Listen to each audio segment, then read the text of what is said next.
La plata llegó a la historia mucho antes de que la historia supiera de su propia existencia. Llegó antes de que ejércitos de economistas mercenarios a sueldo de regímenes tiranos, de que perversos e incompetentes ministros de Hacienda y banqueros centrales deambularan por el mundo. En donde se pierde la memoria del tiempo, ya había hombres enterrando cuencos de plata junto a sus muertos, como si intuyeran que aquel metal blanco, ni tan solemne como el oro, ni tan vulgar como el cobre, poseía una dignidad especial. Egipto, China, Mesopotamia, Persia o Grecia trabajaron la plata con respeto casi litúrgico. Sirvió para adornar palacios, honrar a los dioses y, sobre todo, para medir el valor de las cosas. Porque medir el valor es una obsesión humana tan antigua como la guerra o el miedo. Pero el mayor papel histórico de la plata no fue ornamental, fue monetario. Y si hay una civilización que lo entendió y lo traicionó, mejor que ninguna otra, esa fue Roma. El denario de plata comenzó a circular en torno al año 211 a.C., en plena República Romana. No fue un simple avance técnico, fue un pacto social. Una moneda de plata de buena ley equivalía a una promesa cumplida. Durante siglos, un soldado romano cobraba en denarios sabiendo que con aquellos podría comprar pan, vino o un pedazo de tierra cuando regresara de la guerra. Aquella confianza fue el verdadero cemento del imperio. Durante el principado de Augusto, cuando Roma alcanzó una estabilidad política inédita, el Estado cuidó con celo la pureza de la moneda. En el año 15 a.C. se decretó que el contenido en plata de los denarios debería situarse entre el 95 y el 98%.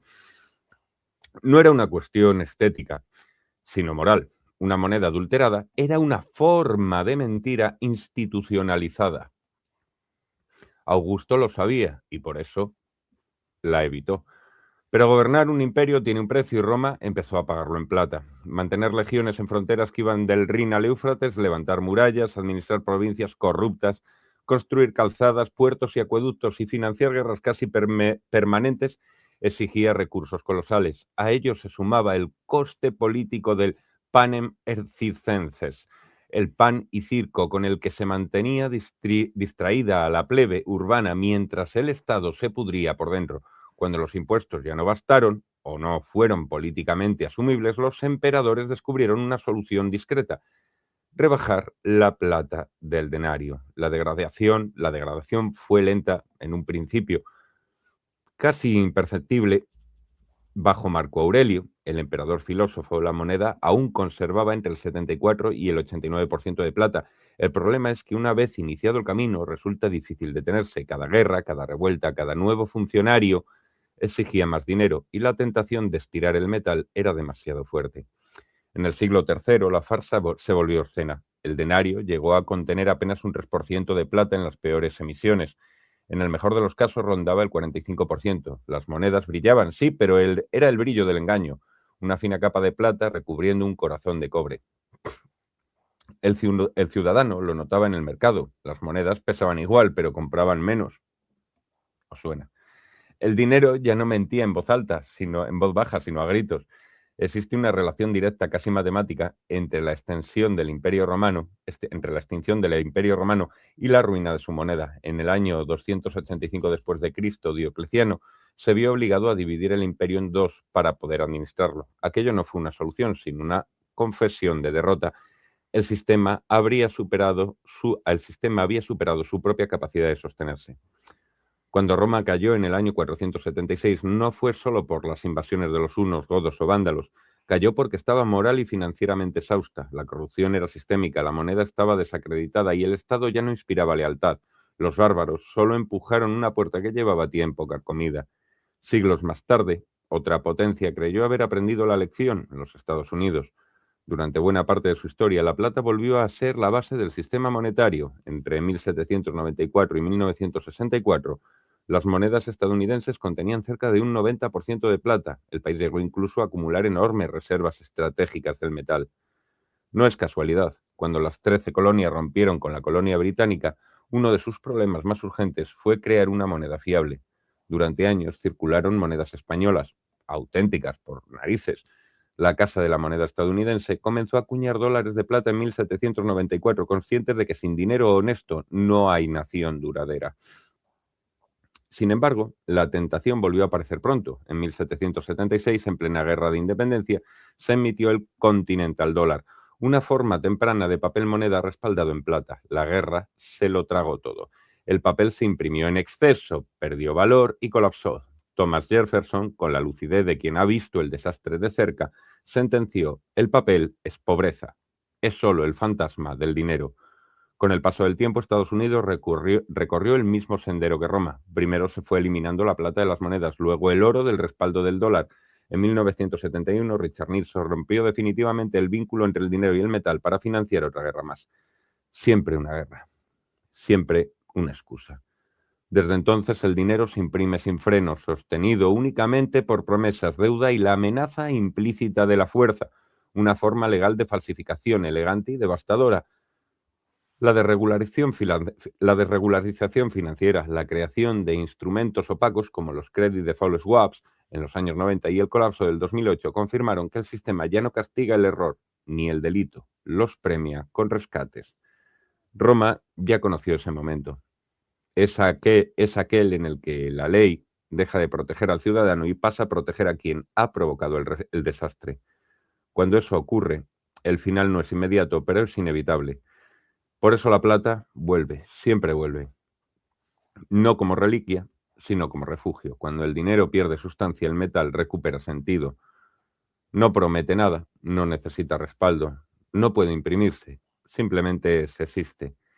Y en tiempos de inflación persistente, deuda desbocada y desconfianza institucional, cada vez más personas vuelven la mirada hacia ella, no por nostalgia, sino por instinto histórico. Roma cayó, otras caerán. La plata, paciente, seguirá esperando. Bienvenidos, queridos amigos, a este especial noticiero. Bienvenido, Pablo. ¿Cómo estamos? ¿Qué tal estás, amigo? Muy bien, Jairo. Un saludo a todos. Todo tuyo, Pablo.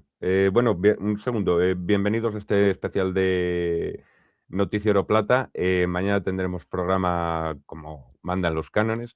Pero bueno, hemos dicho esta tarde, vamos a hacer, ya lo teníamos pensado, no ha surgido así de, ya lo teníamos pensado. Vamos a hacer un especial de plata que Pablo tiene muchas ganas de hacer. Todo tuyo ya. Un saludo, Jairo. Un saludo a todos. Ah, Bueno, yo creo que la imagen que se ve en pantalla se ve claramente que hay una guerra entre el oro y la plata. No porque lo diga yo, lo dice la imagen. Quien quiera un poquito más de información del contexto en el que aparece esta imagen es 1895, una elección que hubo en Estados Unidos. Tengo un vídeo en mi canal para quien lo quiera ver. Son los silverbacks contra los goldbacks, pero esto hay que entenderlo dentro de una guerra mayor, que es, si te parece, vemos la ratio oro-plata. Esta es la ratio oro-plata histórica. Como se ve, ha estado muy estable. Si fuésemos para atrás, seguiría siendo muy estable. Y de repente algo ha pasado. A ver, esto yo creo que cualquiera que lo vea ve que esto no es normal. Aquí ocurre algo muy raro. Y lo que ocurre es que hay una guerra por imponer a nivel mundial el patrón oro. Para quien haya visto anteriores noticieros y los vídeos de mi canal, yo creo que le queda bastante claro. Se ven en pequeños fragmentos, pues por ejemplo en Asterix se ve que hay una guerra oculta. Recomiendo a quien no haya visto los vídeos de Asterix que los vea. Durante 2020 se pudo observar también momentos de esa guerra. Y bueno, ahora vamos a ver cuándo empezó esta guerra. Vemos aquí que ocurre algo raro a partir de 1971 y realmente empieza a ocurrir antes. Hay un pequeño, no libro, es de un periodista norteamericano expatriado en el norte de China, que era un periodista para un periódico llamado The North Star of China, que era para los expatriados europeos en el norte de China. El caso es que tiene un artículo, se puede encontrar en internet, titulado China debe volver a su antiguo patrón plata. Se puede buscar en Google. Charles J. Fox se llama el autor. Y voy a leer un par de frases para que me han parecido impresionantes. Lo primero, ¿cuándo empezó esta guerra? Y se puede leer en el texto. Desde el fin de las guerras napoleónicas, los ingleses, los mayores negociantes del mundo en la historia moderna, han intentado persistentemente y en consideración a sus propios intereses depreciar el valor de la plata en las transacciones monetarias internacionales. Yo creo que con esto se puede revisar mucho la historia y no desde un punto de vista conspiranoico ni nada así. Aquí ocurre algo y yo creo que deberíamos entender qué es lo que ocurre para entender en qué punto nos encontramos y ver qué podemos hacer ante esta perspectiva. He comentado en algún vídeo de mi canal, creo que también en el noticiero, que, a ver, realmente si en las guerras napoleónicas empezaría, este hombre posiblemente tenga más información que nosotros. Yo creo que se vino preparando anteriormente con Newton, el de la ley de la gravedad, que también era un famoso alquimista y fue el presidente de la Mint inglesa durante muchísimo tiempo. La Mint, vamos, la casa de la moneda, la que acuñaba la moneda. El señor Newton estableció un ratio oro-plata que era diferente al del mercado. El mercado a nivel mundial estaba en torno al 15:1 y Newton puso un cambio oficial de 15,5:1. ¿Qué ocurría? Pues básicamente el arbitraje hacía que llegase oro a Inglaterra y saliese plata de Inglaterra. Como esto obviamente no puede ser un círculo eterno, los ingleses lo que hacían era pues, mercantilismo, se producía en Inglaterra y se exportaba y allí se conseguía la plata que luego pagaban a 15,5 frente a 1. De esta forma, durante un par de siglos estuvieron acumulando grandes cantidades de oro. Básicamente era un agujero negro que chupaba el oro del mundo a través del comercio. Mientras tanto, ocurría lo inverso. En otras partes del mundo eran un sumidero de plata, por decirlo de alguna forma. ¿Qué ocurre durante las guerras napoleónicas? Que es lo que comenta este artículo, pues la verdad es que no sé exactamente. Realmente en la ratio oro-plata se ve algún movimiento en torno a 1800, algunos picos, pero tampoco es una cosa excesiva. Cuando ya empiezan los movimientos grandes es a partir de 1871. En 1871 es el final de la guerra franco-prusiana y ocurrió una novedad, algo que no había ocurrido hasta entonces, y fue que las indemnizaciones de guerra, que fueron las mayores con diferencia que se habían pedido hasta ese momento, una cosa salvaje, y se pidió el pago exclusivamente en oro. ¿Qué ocurrió? La ratio oro-plata se descompensó. Francia tuvo que vender plata para conseguir el oro que le pedían como indemnización y el resto de países que utilizaba un patrón bimetálico, dado que la ratio oro-plata era bastante estable, además pues, había un acuerdo no escrito entre todos de establecer un cambio 15:1, salvo Inglaterra, como hemos comentado. Y esto es especulación mía. Yo creo que también posiblemente el resto de países que utilizaban un patrón bimetálico tuviesen una buena infiltración interna con agentes que ayudasen a hacer el cambio que se produjo pues, en cadena. Realmente fue una especie de golpe de estado del oro frente a la plata y bueno, vemos los efectos en la ratio oro-plata. ¿Qué ocurre? Esto no es una cosa neutral. La transferencia de riqueza que se produce con un cambio en la ratio oro-plata son consecuencias a nivel mundial. Si te parece, voy a leer otro punto del libro de este. Un segundito que lo encuentro.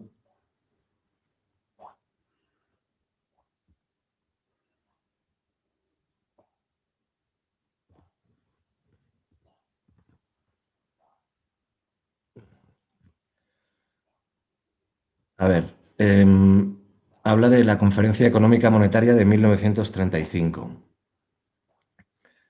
que me parece que poca gente ha oído hablar de ella.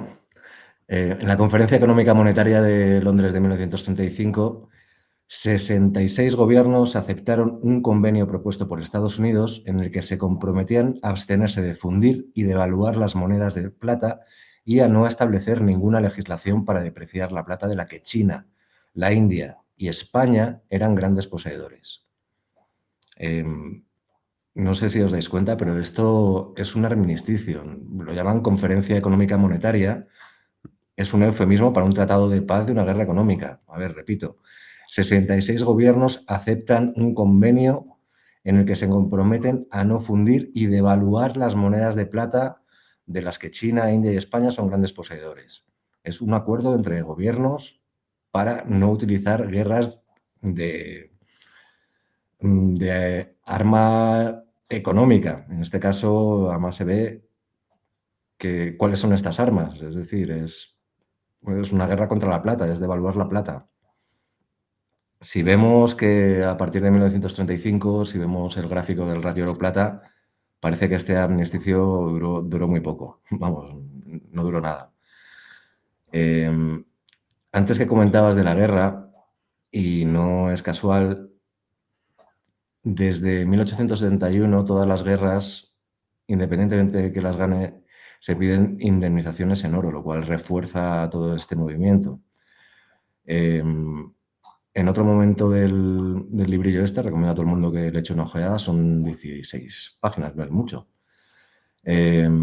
Comentan que China estaba pagando indemnizaciones por la guerra de los boxers que tenía que pagar en oro, es decir, tenían igualmente, que le pasó a Francia en su momento, tenían que vender plata para conseguir el oro que les pedían de indemnización.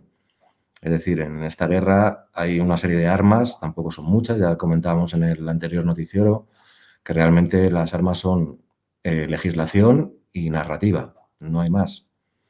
La narrativa es la que, entre otras cosas, nos dice que la plata se desmonetizó como por arte de magia, como pues de repente dejó de ser dinero. Es lo más absurdo del mundo si te pones a pensar en la narrativa.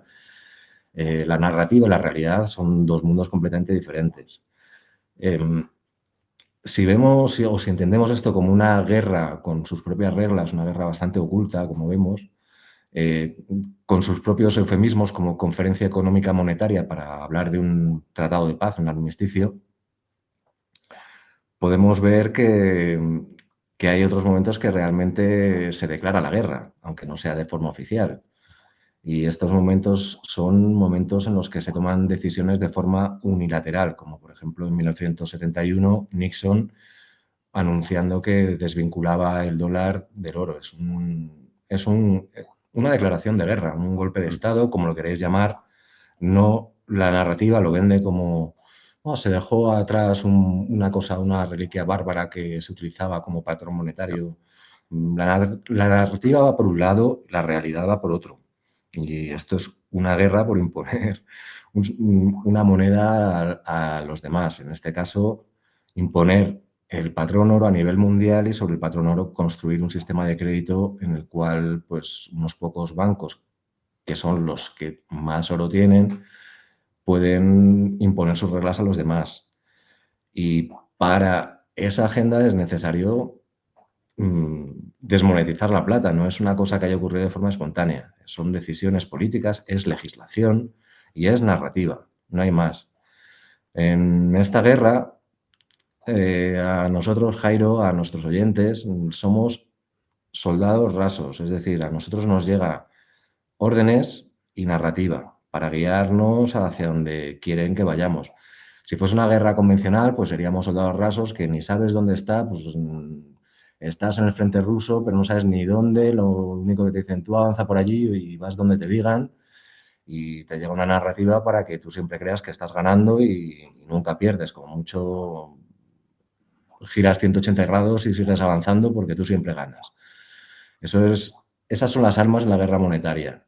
Legislación y narrativa. Y Somos peones. sí, completamente. Peónicos Y sobre todo en perdidos. esta guerra ni siquiera Aunque yo creo que o eso espero que nuestros oyentes se den cuenta por lo menos de que estamos en una guerra, que ya con eso saben bastante más que el 99,9% de los soldados.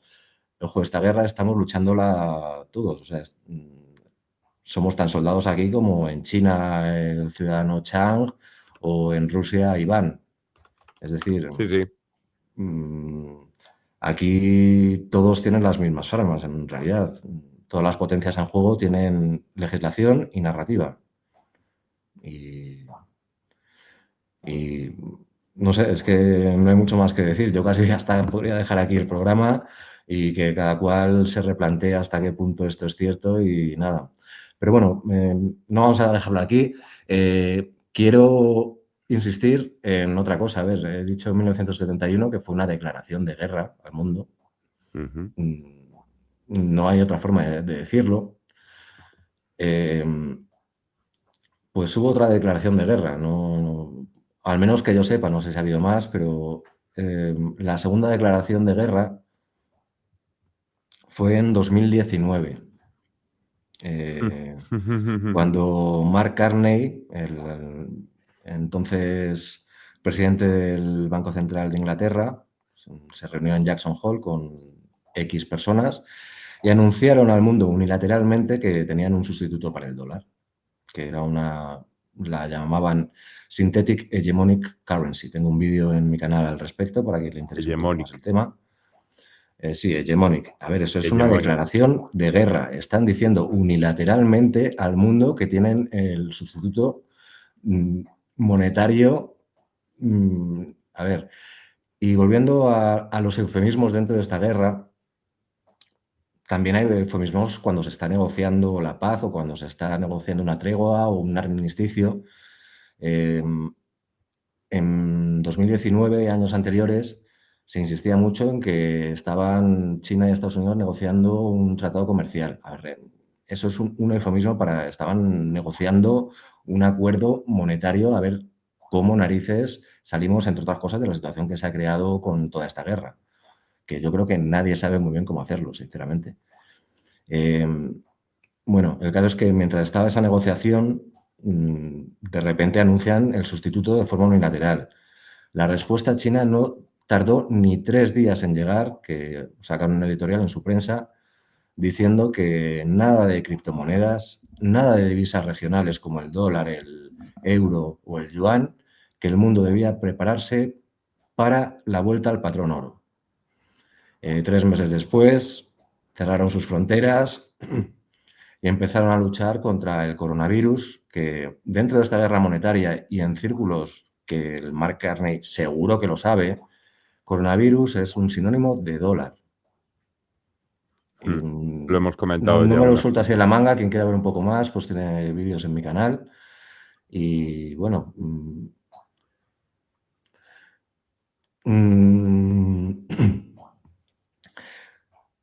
si te parece, seguimos por alguna otra gráfica o no sé si tienes tú alguna Sí. pregunta, Jairo, o si no, pues para que nos escuche, pues tiene ahí los comentarios y le surge alguna pregunta, pues Yo estoy tan feliz escuchándote, tío, porque realmente son cosas que yo sabía, pero bueno, claro, por eso eres mi amigo, porque nos entendemos y vemos la guerra que estamos padeciendo.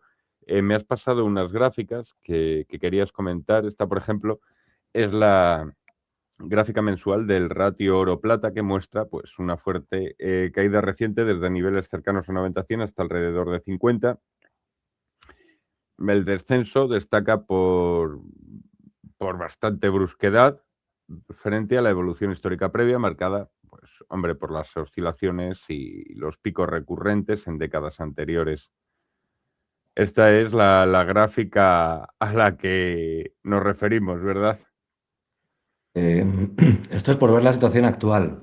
Mm, Ya he comentado muchas veces que cuando hay momentos de tensión económica, como por arte de magia, como si fuese un imán, la ratio oro-plata vuelve a la ratio histórica en torno al 15:1. Si te parece, esto es lo último, más que nada por ponernos en el contexto actual, vemos cómo baja, como, que eso, sí, a plomo.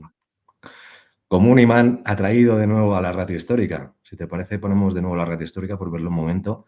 Y viendo esta ratio histórica también se pueden ver momentos de esta guerra no declarada en la que estamos combatiendo sin que nadie nos diga nada. Eh, a ver. Sí, sí, no vuelve para atrás, Jairo. A ver.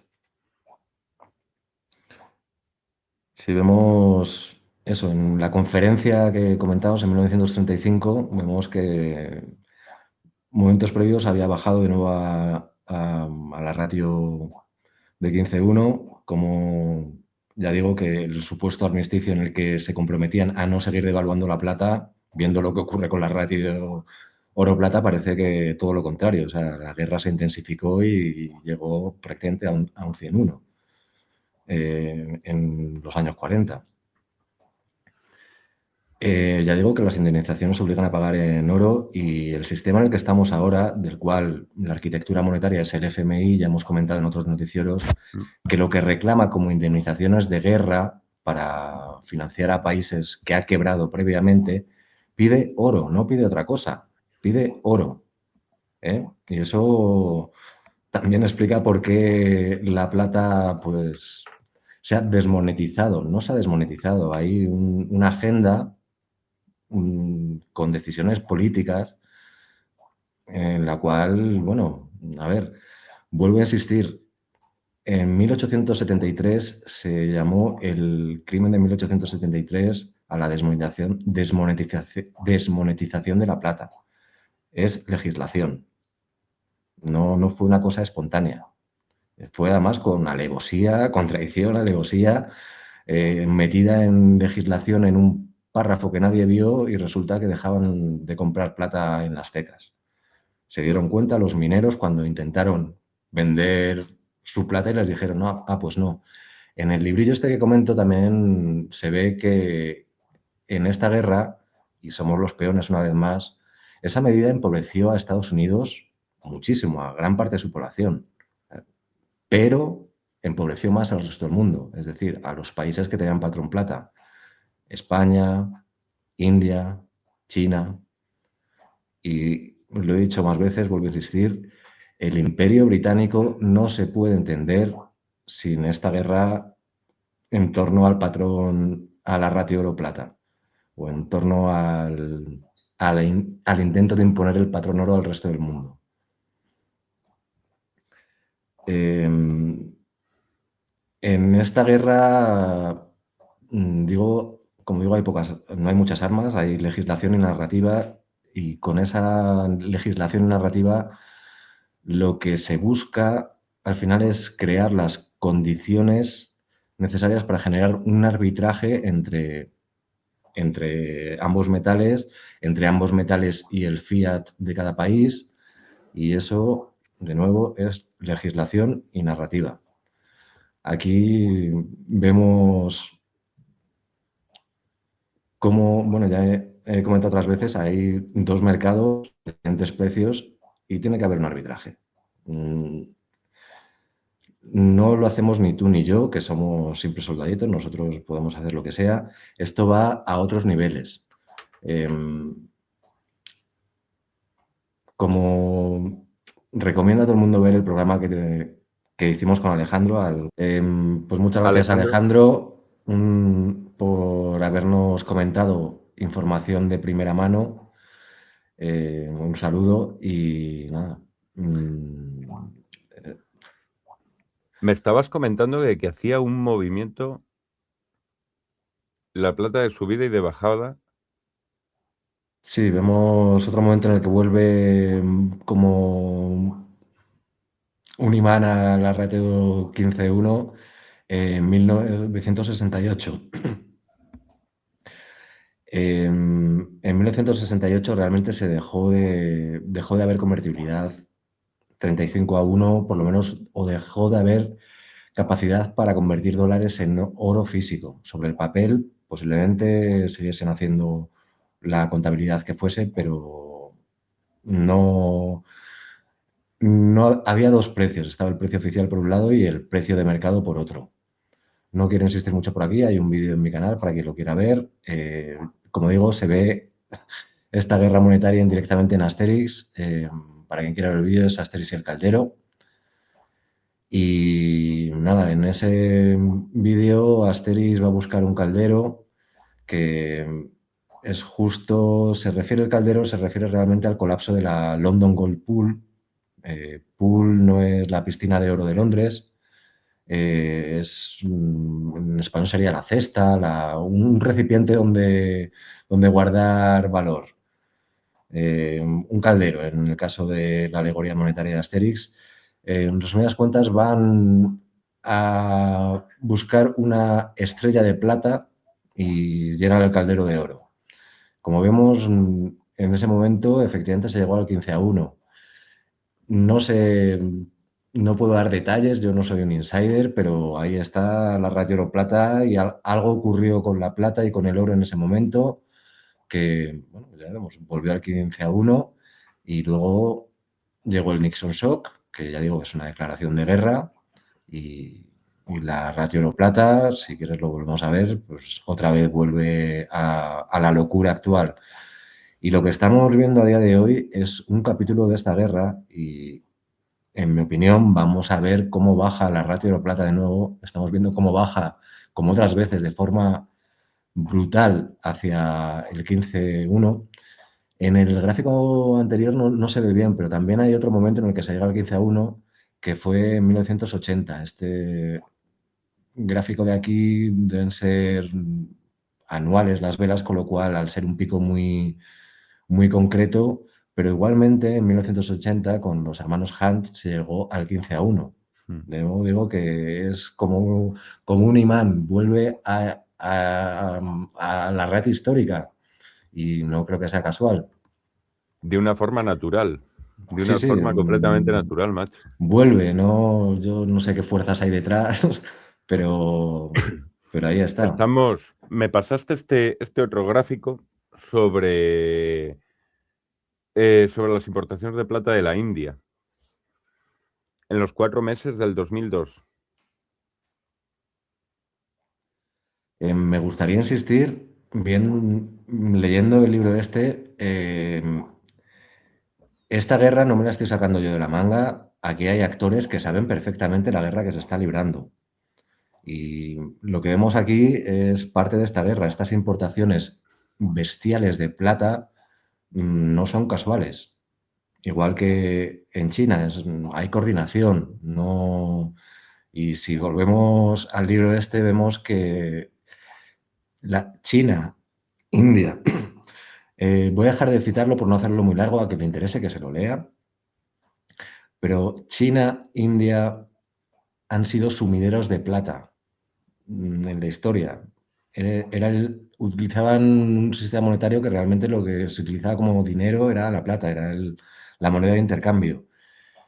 Y mientras, como comentaba antes, a partir de 1871 que empiezan los países de forma, en mi opinión, muy poco natural a pasarse al patrón oro, en los países donde seguía siendo la plata el patrón monetario, fueron un sumidero de plata, es decir, toda la plata que salía de los países que se pasaban al patrón oro llegaba a la India, llegaba a China y, y nada, pues yo creo que lo que estamos viendo ahora es un recrudecimiento de esta guerra monetaria en la cual la plata va a volver a su ratio histórica y, en mi opinión, la va a superar, por lo menos durante un tiempo, como mecanismo de transferencia de riqueza de los que se han beneficiado de esta anomalía histórica desde hace más de 150 años a, a los que se han visto perjudicados. Y en este caso vemos quiénes son los actores.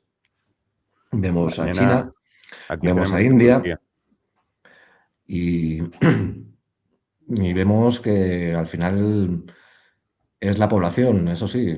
A ver quién va a ganar en esta guerra. En el bando en el que nos ha tocado, eh, la narrativa nos dice que huyamos del oro, de la plata, que se ha descubierto oro invisible, que va a caer un meteorito lleno de oro, que el oro, vamos, es guerra cognitiva. Pero en estos países, que son la mayoría de la población mundial, sus gobiernos tienen una política que es opuesta. Están tratando de que su población compre metales. ¿Quién va a ganar? Pues, bueno, todavía no se ha resuelto, pero yo creo que está claro quién va a ganar. Yo creo que ganará el que tenga más Van a soldados. ganar los metales, oro y plata y la moneda fiat. En este momento lo estamos viendo, va a colapsar además de forma acelerada. ¿Tú Lo crees que estamos realmente viendo que es una habrá? aceleración de los acontecimientos y bueno, como la narrativa es la que es, la gente, el 99% no va a entender que lo que hay ¿Tú, es un cambio de sistema monetario, la plata vuelve a su lugar y, y nada, y además yo Pablo, creo que va a ser algo ¿tú crees, inevitable. tú crees que realmente va a haber un trasvase de riqueza? Hombre, por supuesto. Eh, Todo el vaivén que hemos visto en la ratio de plata son transferencias de riqueza Yo tengo mi brutales, opinión, yo lo sé, pero es que brutales. quiero que lo oiga la gente claramente por tu boca, por tus palabras, porque este tema no lo hemos tratado de manera directa e indirecta, pero hay mucha gente que nos sigue y creo yo que piense decir, a ver si va, sí, ambos, Pablo y yo, creemos que va a haber un trasvase de riqueza en el futuro, como ha pasado en otras ocasiones de la historia. Y creemos que pasará con los metales. Por supuesto, Jairo, a ver, en todo cambio de sistema monetario, todo fracaso de experimentos monetarios, hay transferencias de riqueza. Mm, Eso es obvio. Y de hecho, parte de la transferencia de riqueza, y de hecho explica por qué se utilizan eufemismos, pues no interesa a los que están arriba que se sepa. Es que no Hasta le cierto interesa. punto, ten cuidado, recordemos que en esta guerra somos los soldados, ¿no? Aquí en China. Y mm, puede darse la circunstancia de que al gobierno chino, por ejemplo, le interese que su población compre oro. Y Ujú. es parte de su estrategia nacional en esta guerra. Bueno, que compre oro y que compre plata. ¿Y quién tiene más posibilidades de ganar? El que tiene más Recordemos soldados. que esto, las armas que tienen los gobiernos son legislación y narrativa.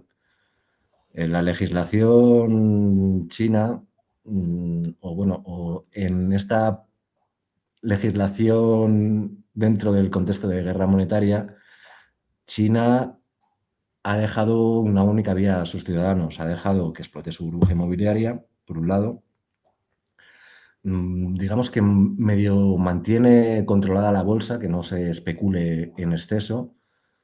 Las criptomonedas están capadas, ya dijimos que después de la declaración de guerra que supuso 2019 el señor Mark Carney diciendo que anunciando el sustituto al dólar, ya dijeron que criptomonedas no, están muy limitadas, más que nada no tienen liquidez porque no hay exchange, casas de cambio donde se forme el precio, sino que se permite hasta cierto punto la minería, pero se tiene que vender en los mercados donde tiene liquidez, que son, bueno, a cambio de dólares. Pero, a ver, que me estoy yendo por las ramas. Eh, si nos ponemos a escuchar la narrativa, que ya digo que es la forma que tienen de dar órdenes para dirigir nuestro ahorro, simplemente viendo la tasa de éxito de cada bando, en nuestro bando tocó vender oro porque el oro era una reliquia bárbara cuando lo empezó a subir. Había que comprar acciones cuando explotó las .com. Había que comprar burbuja en 2007. Cuando pinchó había que seguir comprando inmuebles. Ahora te recomiendan comprar bolsa burbujeada. En cambio, China, simplemente haciendo caso a su gobierno, mm, pues se compró oro cuando había que comprar, se compraron acciones cuando había que comprar. En 2020 recomendaron comprar acciones cuando se hundió la bolsa china con el cierre de la economía, hicieron un pase brutal, es decir, los bancos occidentales vendieron títulos chinos como si no fuese un mañana, tratando de hundir su bolsa. El gobierno chino dijo a sus ciudadanos que comprasen bolsa. La bolsa luego subió a lo bestia. Hace poco que ha dicho a sus ciudadanos que compren plata. Y A la aquí cara. vemos los resultados. Y si hicieron caso a los ciudadanos chinos, pues les está yendo también muy bien con esta inversión. A ver, China ha sacado a 800 millones de personas de la pobreza, no solo porque los chinos trabajen mucho, que también, no digo que no, por supuesto, pero también hay mucha gente que trabaja muy duro aquí y en todo el mundo. Pero el gobierno chino ha tratado de no arruinar a sus ciudadanos, recomendándoles que inviertan sus ahorros en burbujas infladas artificialmente, en la narrativa que sale en la supuesta prensa libre de Occidente. Y a ver, no sacas 800 millones de personas de la pobreza si no tratas de preservar sus ahorros. Y es lo que está haciendo. ¿Quién va a ganar esta guerra? Joder, pues yo es que no veo obvio, pero más obvio que nada. Y las consecuencias son terribles porque la política que nos llevan desde aquí lleva a un empobrecimiento cada vez mayor. Y no que lo diga yo, lo dice cualquier estadística.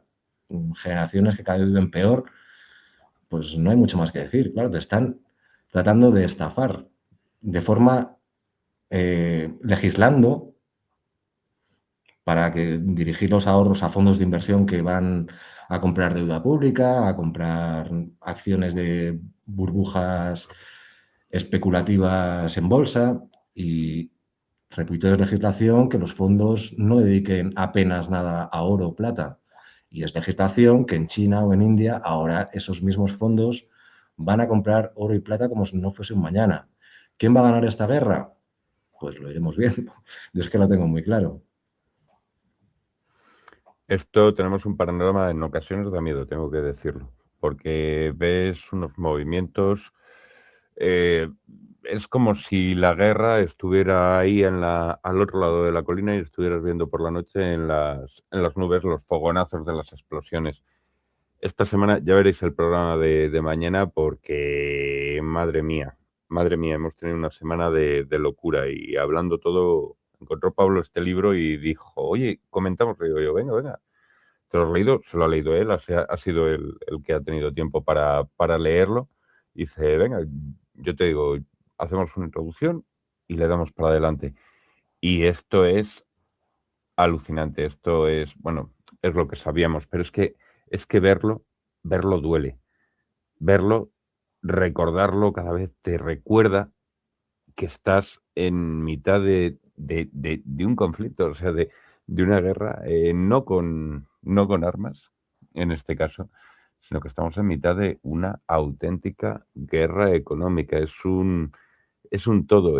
A veces me dice Pablo, tengo que hacer una confesión a través de él hace una confesión, que dice, es que Jairo, son muchos datos, son muchas cosas, y a veces me desvarío a unas, a otras. Es perfectamente comprensible, porque es que esto es una guerra, o sea, el frente no es una línea perfecta, recta, marcada, en la que el enemigo está aquí y los buenos están acá y tal.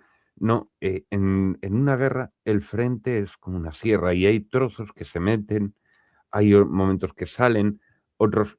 ¿Qué quiero decir con esto? Es que hay muchísimas, muchísimas, muchísimas variables, hay muchísimas noticias, muchísimos movimientos, muchísimos actores. Estamos hablando de geopolítica, estamos hablando de recursos, estamos hablando de la supervivencia de las naciones, estamos hablando no solo de los metales. El noticiero, cuando nació, no nació con la idea, no tenemos en la idea la cabeza de, venga, vamos a tal, de esta gráfica de esta vela aquí han vendido tal, no sé qué. No, no, no, no. Nosotros nuestra idea es ir más allá. Es comprender realmente el fondo del mundo en el que vivimos. Tratar de ayudar a la gente, tratar de decirles, oye, mira, que no es todo tan sencillo como te crees, no es esta fachada que vemos aquí. Detrás hay una gráfica que te está diciendo, mira qué coincidencias lo que pasó en el 2019 Mira qué coincidencias lo que pasó en el 2022. Anda, coño, pero si tenemos aquí esta otra gráfica, ¿y por qué ha seguido todo plano hasta estos momentos? Y entonces superpones los picos con acontecimientos y vas juntando piezas y llegas a conclusiones. Llegas a conclusiones que a veces yo las considero devastadoras. Tienes que estar también, por eso estos programas no son programas seguidos por masas, todos queremos una digestión fácil, todos queremos, pues eso, comer bien, saciarnos, pero que después no se nos esté repitiendo la comida. Y esto es una información tremendamente densa. Muchas veces lo comentamos, Pablo y yo, y decir, es que no hay nadie que trate el tema, no. No, nadie no, somos nosotros los que tratamos el tema, no es por tirarnos flores nosotros mismos, pero la realidad es que vivimos en un mundo complejo donde estamos viendo una guerra que no nos podemos ni imaginar ahora mismo, y la estás padeciendo tú, la estoy padeciendo yo, la está padeciendo Pablo, en sus bolsillos, en sus carteras, en su futuro, y somos unos peoncitos. Pablo, Combatientes involuntarios. exactamente. Tío, yo sinceramente, a mí me ha encantado el programa, me encanta escucharte. Bueno, espero que os haya gustado este pequeño disclaimer así de información. Esperemos que os sentáis más arropados con este programa, que comprendáis un poquito más, que sé que lo comprendéis. Y sinceramente, darle las gracias a Pablo por su tiempo y por favor, animármelo, que el hombre tiene muchas cosas en la cabeza, pero es que quieren salir todos a la vez. Nos pasa a todos a veces. Y está perfectamente. Pablo, hijo, muchísimas gracias. Nos vemos mañana para hacer el noticiero, ¿vale? Venga, y haremos posiblemente algún otro programa de esta guerra oculta entre el patrón oro y la plata y vamos, ya digo que son declaraciones de guerra que hay que estar muy atentos para verlas, pero son declaraciones de guerra. Ahí estamos nosotros para contarlas. Aquí Pablo, está el noticiero. soldado, Ale, un un abrazo. abrazo a todos.